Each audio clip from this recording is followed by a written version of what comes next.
ang mga kwento ng pag-ibig, kwento ng buhay at kwento ng pag-asa dito sa Barangay Love Stories. Love Stories.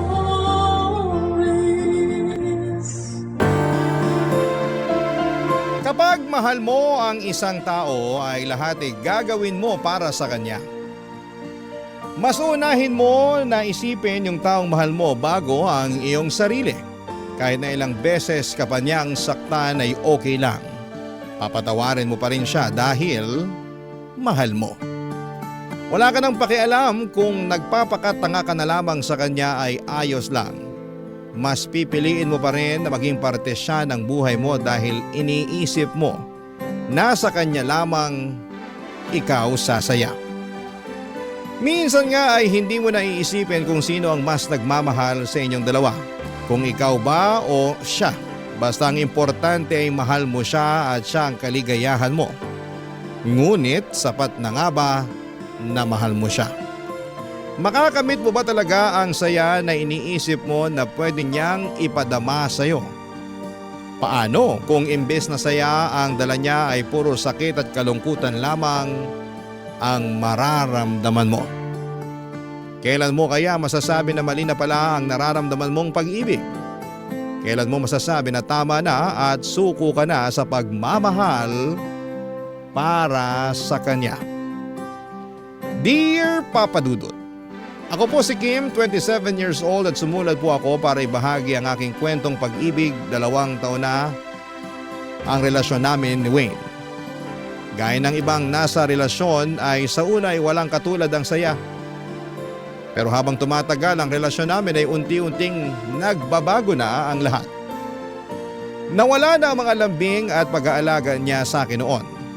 Madalas na rin siyang naiinis at naiirita sa akin na hindi ko naman malaman kung ano ang nagawa ko para maging ganoon ang pakikitungo niya sa akin.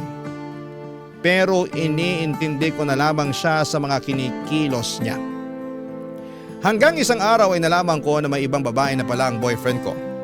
Sobra akong nagalit at nasaktan noong nalaman ko yon.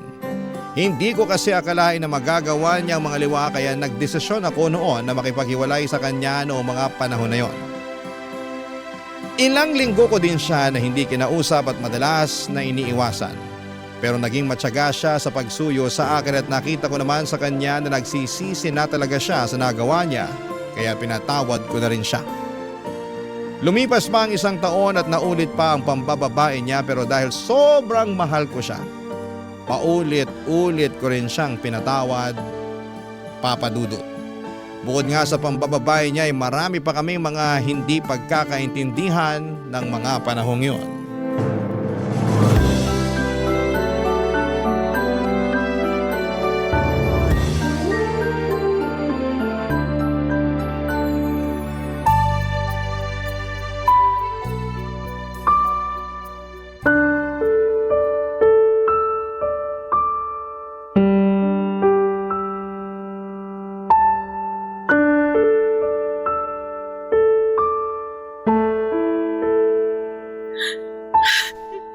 Kinahihiya mo ba ako na girlfriend mo, ha?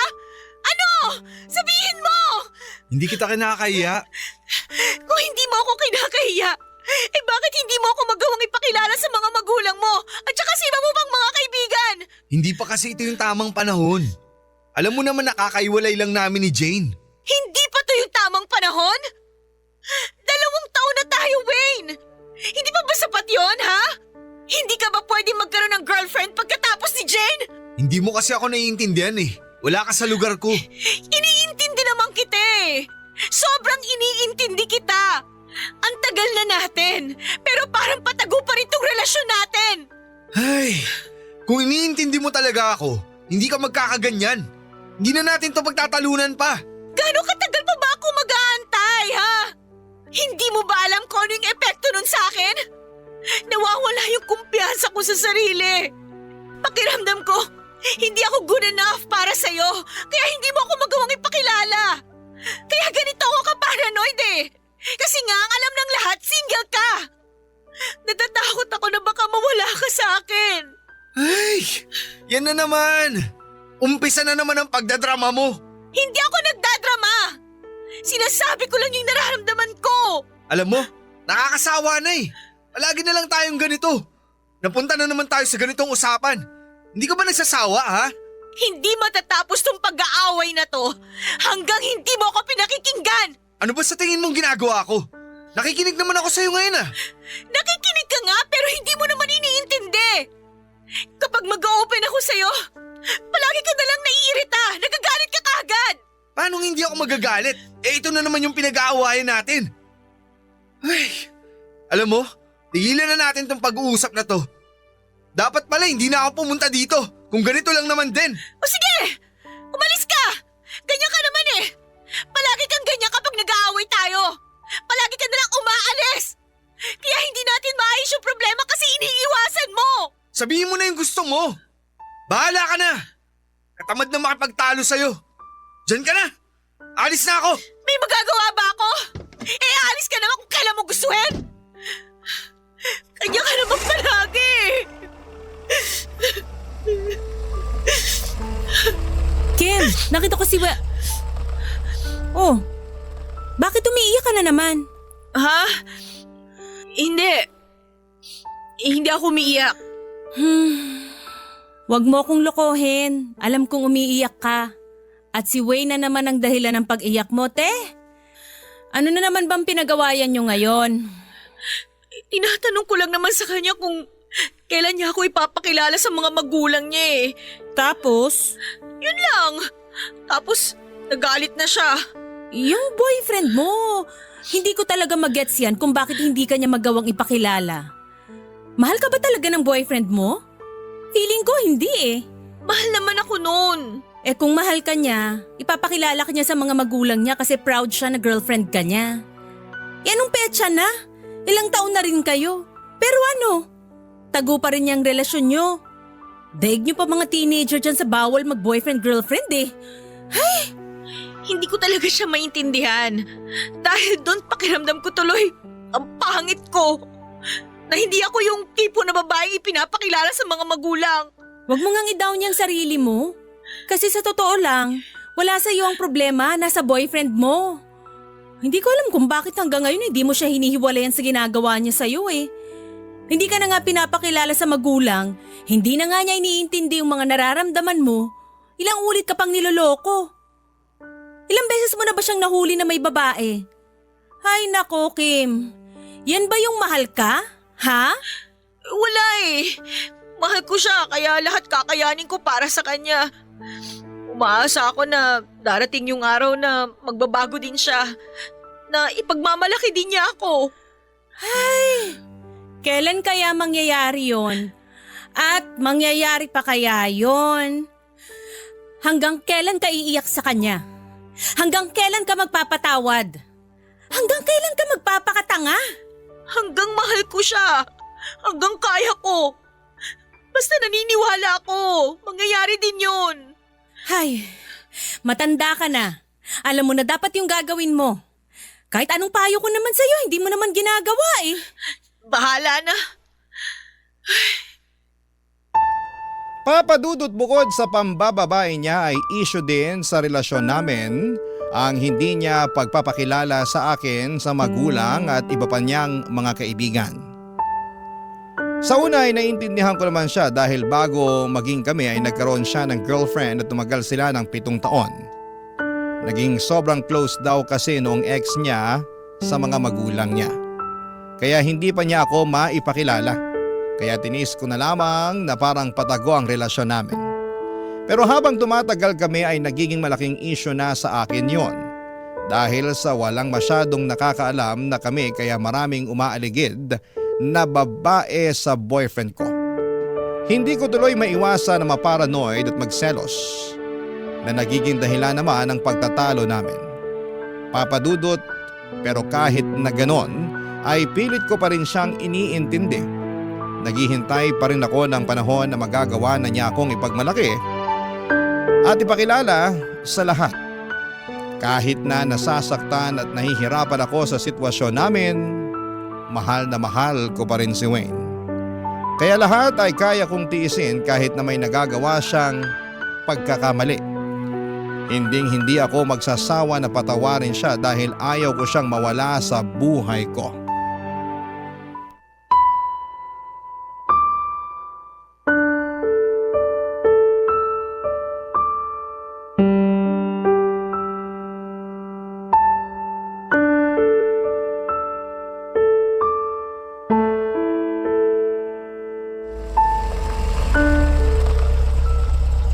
Manong, dito na lang po. Eto pong bayad oh. Sa inyo na po ang sukli. Ay, salamat po ma'am.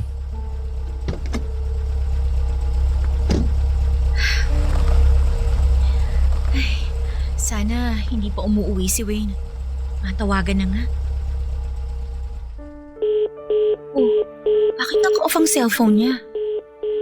Naku, dalian ko na nga lang ang paglalakad para maabutan ko siya sa office. Teka, si Wayne yun ah. Sino yung babaeng kaakbay niya? Manloloko ka talaga.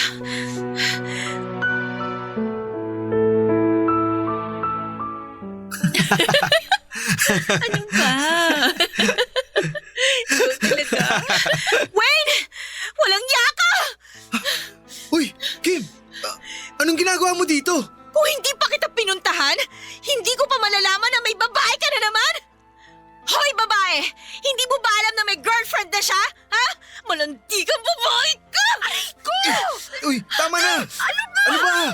Uy, Hindi ko alam na may Kim! girlfriend siya! Bitawan mo si Trixie! Sabi niya sa akin, single siya! Tinapasuhay mo ako! Walang yaka talaga, Wayne! Huwag mo akong saktan! Tumigil ka na nga, Kim! Huwag kang mag-iskandalo dito! Mahiya ka naman! Ako ba ngayon ang mahiya? Ha? Ikaw ang dapat mahiya sa ginagawa mo! Manloloko ka talaga! Bakit ginagawa mo sa akin to, ha? Bakit? Huminahon ka na nga muna! Trixie, umalis ka na. Mag-usap na lang tayo bukas. I'm sorry. Sa kanya ka pa talaga nag-sorry, ha? Talaga ba, Wayne? Hoy, babae ka! Saan ka pupuntang malandi ka, ha? Bumalik ka dito, hindi pa tayo tapos! Kim, tumigil ka na nga. Hayop ka! Kailan mo pa ako niloloko, ha? Kailan pa? Akala ko nagbago ka na.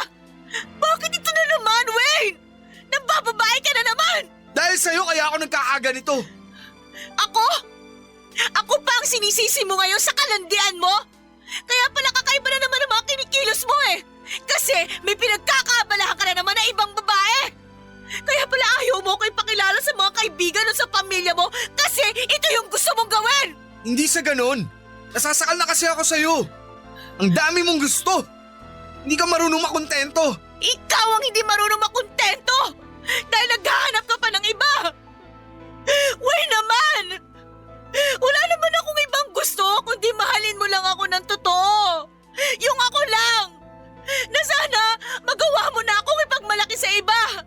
Siguro nga may mga pagkakamali din ako na nagawa kaya ka nagkakaganyan. Pero hindi naman sapat na rason yun para paulit-ulit mo akong lokohin. Sabihin mo nga sa akin, hindi mo na ba talaga ako mahal, ha? Mahal kita, Kim. Eh bakit ginagawa mo sa akin to? Bakit sinasaktan mo ako ng ganito? Ganyan bang sinasabi mong pagmamahal, ha? Hindi ko na kaya. Hirap na ako. Siguro nga ang tama nating gawin. Maghiwalay na lang tayo eh. Pagod na ako. Ayoko na ipagsiksikan ang sarili ko sa isang taong binabasura lang naman ako. Kim, wag naman. Ayoko na. Ilang beses na kitang pinatawad sa mga kalokohan mo. Sapat na siguro yun. Ayoko na, Wayne. Ayoko na. Kim, mahal na mahal kita. Sorry kung nasaktan kita. Yung sa amin ni Trixie, wala lang yun. Tama na. Ayoko na marinig yan. Kahit hindi mo sinadya, wala na akong pakialam. Kaya tama na. Huwag mo na akong paglaruan. Malaya ka na. Kahit ilang babae pa ang gusto mo, bahala ka na. Magagawa mo na kung anong gusto mo. Kasi official na single ka na.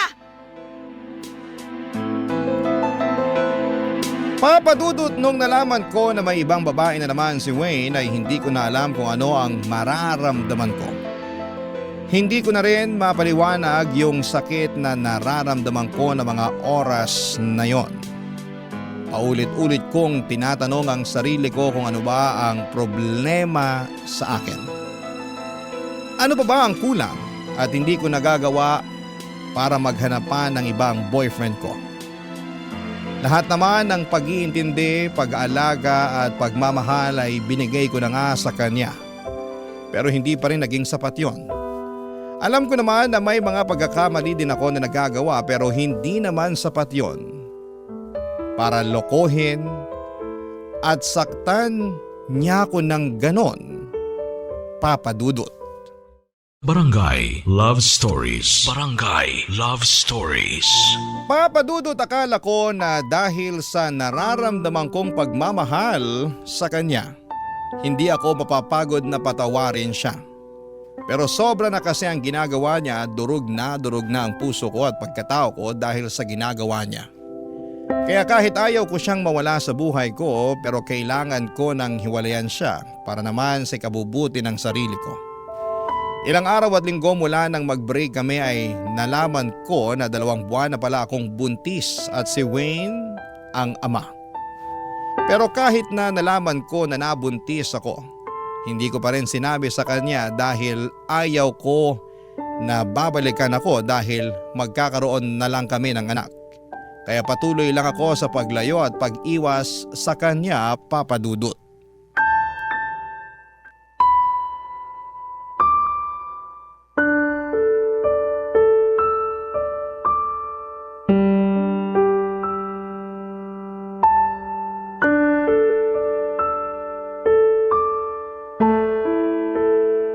Kim, Anong ginagawa mo dito? Paano ka nakapasok? nakabukas kasi yung pintuan. Kaya naisipan ko na pumasok na.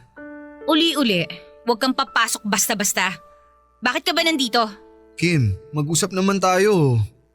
Kaya naisipan ko na puntahan ka na dito kasi hindi mo nare-replyan yung mga text ko. Saka hindi mo rin sinasagot yung tawag ko. Pinuntahan din kita sa office mo kanina kaso hindi ka pala pumasok. Umalis ka na. Wala na naman tayong dapat pang pag-usapan eh. Kim, Umalis ka na, Wayne. Kim, yung nangyari nung nakaraan. Huwag na natin pag-usapan yon. Kim, pinagsisihan ko na yun. I'm sorry. Sorry na naman? Yan na lang palagi ko naririnig sa'yo kapag may pagkakamali ka eh. Kaya wala nang dating sa akin yung sorry-sorry mo na yan. Kasi kahit na mag-sorry ka, gagawin mo na naman ulit yun eh. Wala na ring kwenta. Sa mga nagawa ko sa'yo, alam ko na hindi na sapat yung sorry. Pero sana bigyan mo pa ako ng isa pang chance. Hayaan mong bumawi ako sa mga pagkakamali ko. Ang hirap ibigay sa'yo yun kasi may takot na ako sa puso ko na sasaktan mo ulit ako. Please, Kim. Gusto kong bumawi sa'yo. Gusto kong patunayan sa'yo kung gaano kita kamahal. At sa magiging anak natin. Paano mo nalaman yon? Sinabi sa akin ni Leia. Daldal talaga ng babaeng yun. Kim, hayaan mo akong maging ama sa magiging anak natin. Alam mo kung babalikan mo ko dahil nagigilty ka lang, wag na. Kaya ko naman na palakihin siyang mag-isa. Hindi kita kailangan, no? Hindi ako bumalik dahil nagigilty. Narealize ko kasi lahat ng pagkakamali na nagawa ko sa'yo. Na napakaswerte ko kasi may isang babae na nagmamahal sa akin ng sobra. At kahit ilang beses na kitang nasaktan, pinapatawad at minamahal mo pa rin ako. Ikaw lang naman talaga yung laman ng puso ko eh. Wayne, pagkatapos ng lahat na nangyari sa atin, hindi ko alam kung maniniwala pa ako sa'yo. Kim, Huwag ka nga lumuhod dyan! maniwala ka sa akin. Please give me a chance. Ilang beses mo na bang sinabi sa akin yan na magbabago ka? Pero paulit-ulit mo pa rin ginagawa. Hayaan mo akong patunayan sa'yo yun. Gusto ko kayong makasama ng anak natin. Mahal na mahal kita, Kim. Kaya please, pagbigyan mo ko. Bubuuin natin ang pamilyang to. Nagsasabi ka ba talaga ng totoo? Oo, totoo yung mga sinabi ko sa'yo, Kim. Okay, sige. Bibigyan pa kita ng isang chance.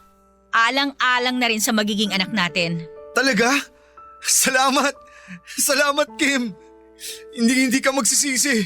Magiging mabuting asawa at ama ako sa inyo. Hindi ko kayo hayaan na masaktan. Aalagaan ko kayo. Salamat. Paakap nga sa asawa ko. Mahal na mahal kita, Kim. Mahal na mahal din kita, Wayne. Sobra. Papadudot kahit na nasasaktan pa rin ako sa nagawa niya sa akin. Pinatawad at binigyan ko ulit siya ng isa pang pagkakataon upang mapatunayan na talagang magbabago na siya. Naisip ko rin ng mga panahon na yon na ayaw ko naman na lumaki ang anak ko na walang ama, kaya kahit may pagdududa at takot akong nararamdaman ay susubukan kong muling ibigay ang buong tiwala ko sa kanya. Kailangan kong gawin yon para makapagsimula kami ulit at maging maayos na ang relasyon naming dalawa. Ginawa naman niya ang pinangako niya at bumalik ang Wayne na malambing at maalaga. Doon ko na lang ulit naramdaman kung gaano niya ako kamahal. Pero ilang buwan pa ang lumipas ay unti-unti na naman siyang bumalik sa dati niyang ugali. Noong una akala ko na baka stress lamang siya sa bago niyang trabaho, pero nang tumagal pa ay nakikita ko na naman ang mga signs na may ginagawa na naman siyang kalokohan at kinutuban na naman akong muli. Papa Dudut.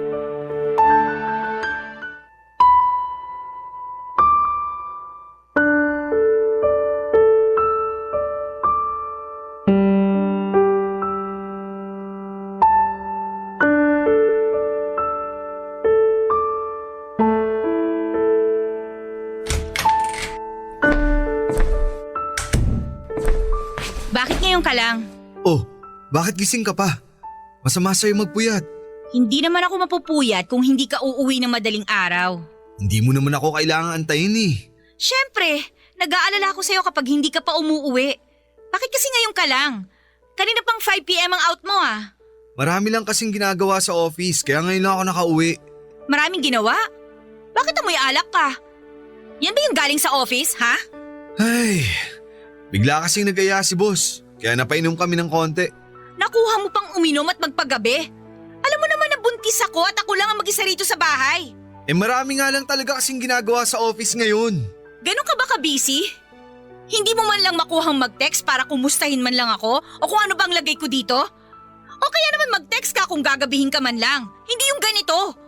Namuti na yung mga mata ko sa kahihintay sa'yo. Hindi na ako nakapag-text kasi ang dami nga naming ginagawa. Sinabi ko na, di ba? Hindi ka naman naaabuti ng ilang oras sa pagte-text ah.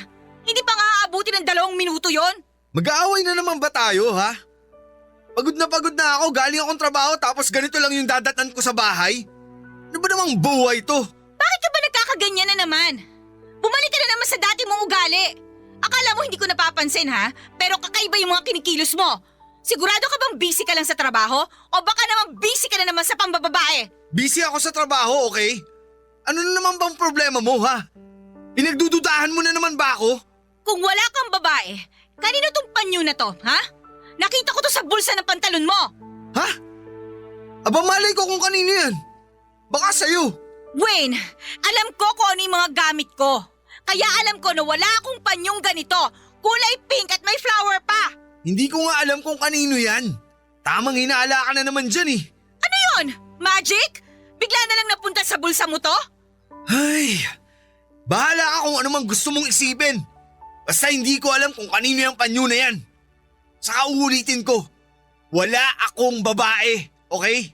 Siguraduhin mo lang na totoo yung sinasabi mo ha. Kasi kung hindi, Ano? iiwanan na kita. Ayoko na ng ganito. Buntis ako pero parang wala kang pakialam sa akin. Sobra lang ako nai-stress sa'yo. Ay, ito na naman. Nagdadrama ka na naman. Pwede ba? Bukas na lang tayo mag-usap ulit. Sobrang pagod ako. Gusto ko na magpahinga.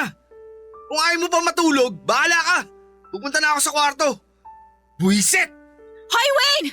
Kinakausap pa kita kaya wag mo akong tatalikuran! Kahit kailan talaga wala kang pakialam sa akin! Wayne!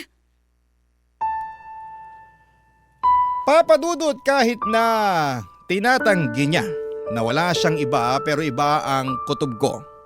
Pagkatapos ng pag-uusap naming yon ay hindi ko na siya kinompronta sa nararamdaman ko.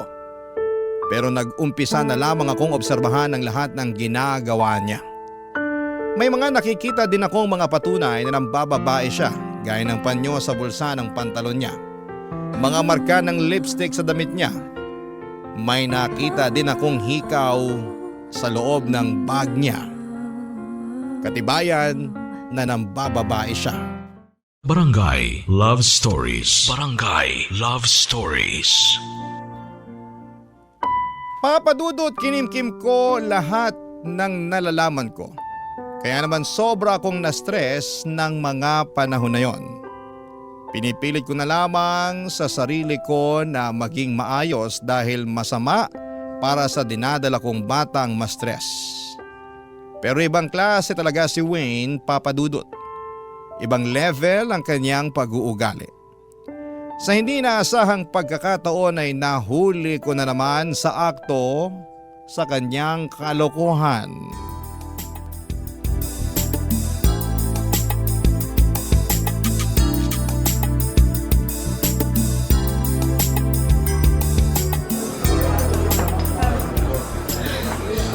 Wayne! Hindi ka pa rin talaga nagbabago! Kim! Walang yak! Walang yak! Talaga! Teka!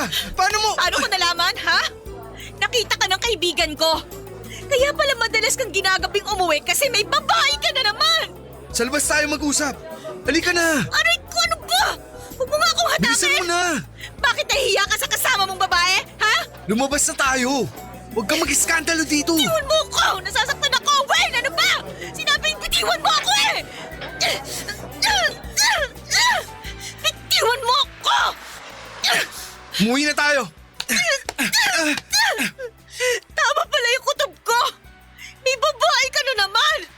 Hindi ka na ba talaga magbabago, ha? Kasama ko lang siya sa trabaho. Nagkayayaan lang uminom. Nagkayayaan lang? Kitang-kita ng dalawang mata ko! Ang sweet-sweet niyong dalawa! Halos magkadikit na kayo mga mukha niyo eh! Ganun lang ba yung ka-office mate lang, ha? Mali yung iniisip mo. Pwede ba? Sa bahay na tayo mag-usap. Nakakahiya sa ibang tao. Nagtitinginan na tayo. Hindi!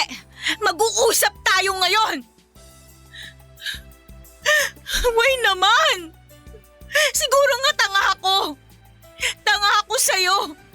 Pero hindi pwede magkamali yung mata ko. Kitang-kita ko yung pagtataksil mo eh. Kaya huwag ka na magsinungaling. Akala ko ba nagbago ka na? Nangako ka sa akin. Nangako ka, Wayne.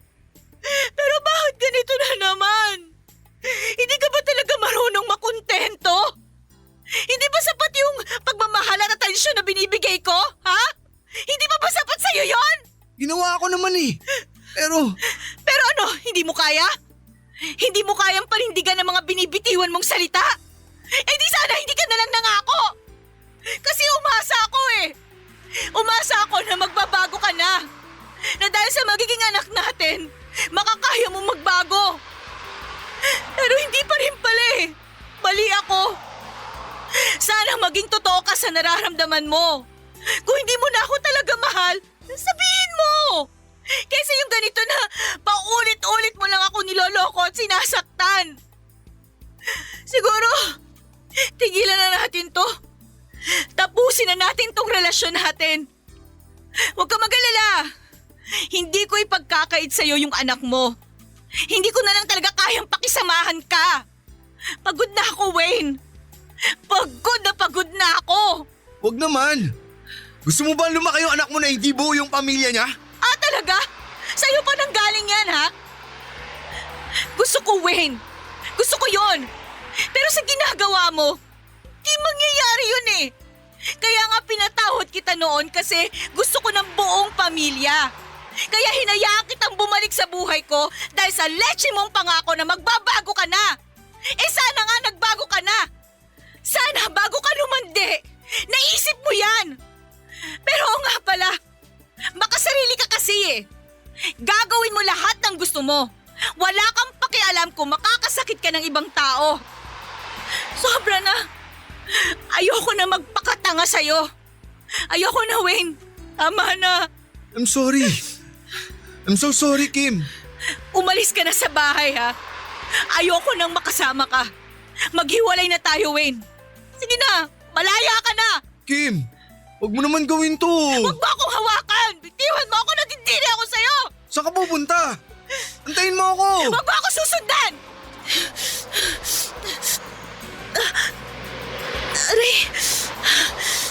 Aray ko. Ano nangyayari sa'yo? Sinabi na huwag mo akong hawakan eh. Aray ko. Kim, dinudugo ka.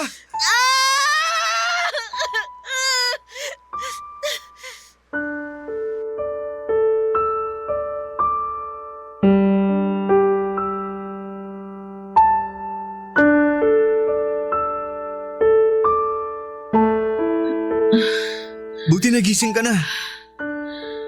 Wayne, kumusta yung anak natin? Wayne, kumusta yung anak natin? Sumagot ka. Kim, Bakit ka umiiyak?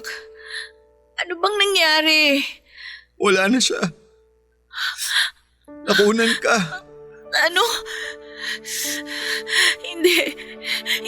Hindi pwede. Hindi. Yung anak ko, hindi siya pwedeng mamatay. Hindi. Kim, I'm sorry. Anak ko, Patawarin mo ako. kasalanan mo to! Kasalanan mo to! Hayop ka! Pinatay mo yung anak ko! Pinatay mo! Dahil sa'yo namatay siya! I'm sorry. Hindi ko ginusto mangyari to. Yung pagsusuri mo, hindi na mababalik yung buhay ng anak ko. Umalis ka na sa harapan ko. Umalis ka na sa buhay ko! Ayoko na makita ka! Kim, Umalis ka na! Umalis ka na! Kim.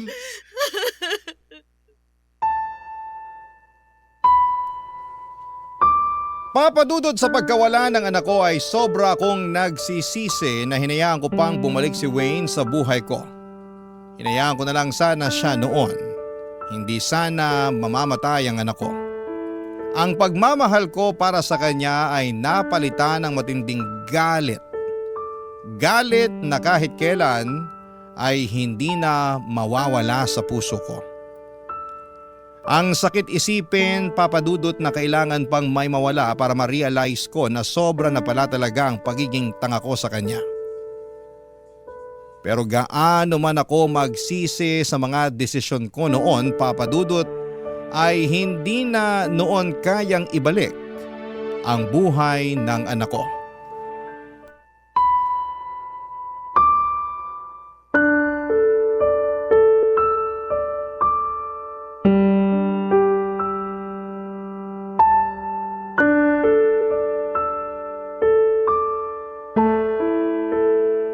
Kim, mag-usap naman tayo. Ano ba? Ano na naman ang ginagawa mo sa labas ng bahay ko? Bakit ba ang kulit-kulit mo? Ilang beses ko bang kailangan sabihin sa'yo na ayoko nang makita ka at makausap ka? Wala naman tayong dapat pag-usapan, Wayne eh. Wala na yung anak natin. Wala ka ng responsibilidad ngayon. Kim, gusto ko lang namang humingi ng tawad sa nangyari sa anak natin. Kim, walang araw na hindi ko pinagsisisihan yun. Na kung hindi dahil sa akin, hindi ka makukunan. Patawarin mo ako, Kim. Pumunta ka ba dito para hingin sa akin yung pagpapatawad ko sa'yo? Hindi mo makukuha yun, Wayne. Hanggang sa mamatay ako, hindi kita mapapatawad. Kung pwede ko lang ibalik yung nakaraan, gagawin ko.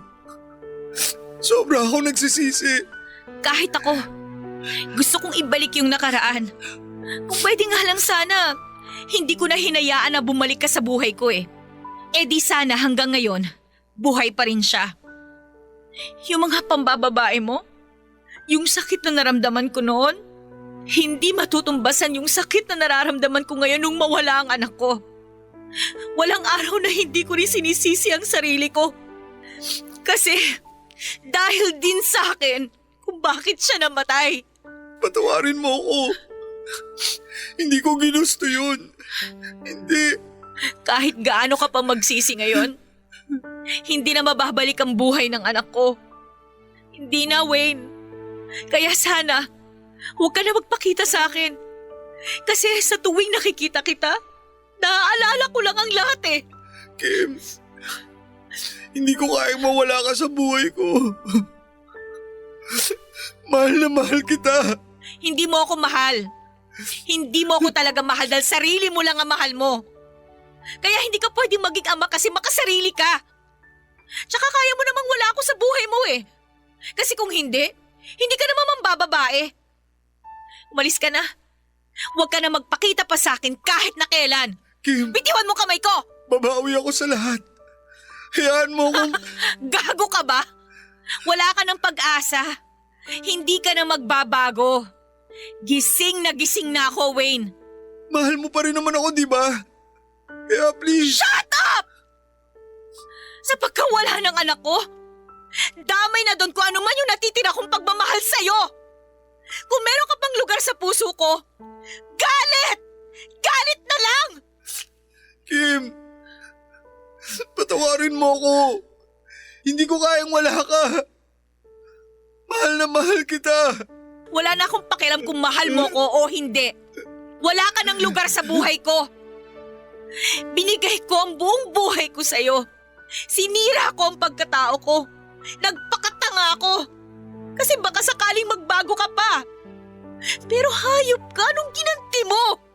Pati yung anak ko dinamay mo pa sa kahayupan mo. Kim, gagawin ko ang lahat. Ibalik mo ang buhay ng anak ko. Huwag kang lumuhod. Hindi ang bagay sa'yo, no? Kim! Please! Kim! Kim!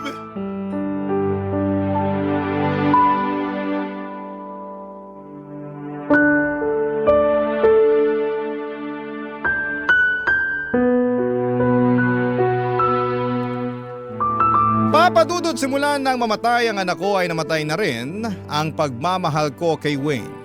Sobrang sapat na yung kadahilanan para putulin lahat ng ugnayan naming dalawa. Hindi ko alam kung magagawa ko pang patawarin si Wayne pagkatapos ng lahat. Ayaw ko na rin na mag-cross pa ang mga landas namin dahil kapag makikita ko lamang siya ay maaalala ko lang ang lahat ng sakit na dinulot niya sa akin. Akala ko dati na hindi ako mapapagod na mahalin siya pero darating din pala ako doon na may limitasyon ang puso natin na magmahal. Lalo na siguro kapag mag-isa ka lamang na lumalaban at gumagawa ng paraan para maging okay lamang kayo. Nakakalungkot lang isipin na kahit na ano pa ang nagawa ko para mag-work ang relasyon namin ay wala pa ring nangyari. Sa ngayon, Papadudot, ay isa-isa kong pinupulot ang mga piraso ng aking puso na iniwang durog na durog dahil sa pagsasama namin ni Wayne. Kahit na mabuo pa ito siguro ay magpapahinga na lamang muna ako habang inaalam kung paano bumangon muli sa aking mga paa at harapin ang mundo ng mag-isa. Hanggang dito na lamang po, Papadudot, ang aking liham. Maraming salamat po sa pag-ere ng aking kwento. Ang inyong kapuso at kabarangay forever, Kim. Anong say mo sa Barangay Love Stories na ito? Pagkwentuhan natin sa comment section yan.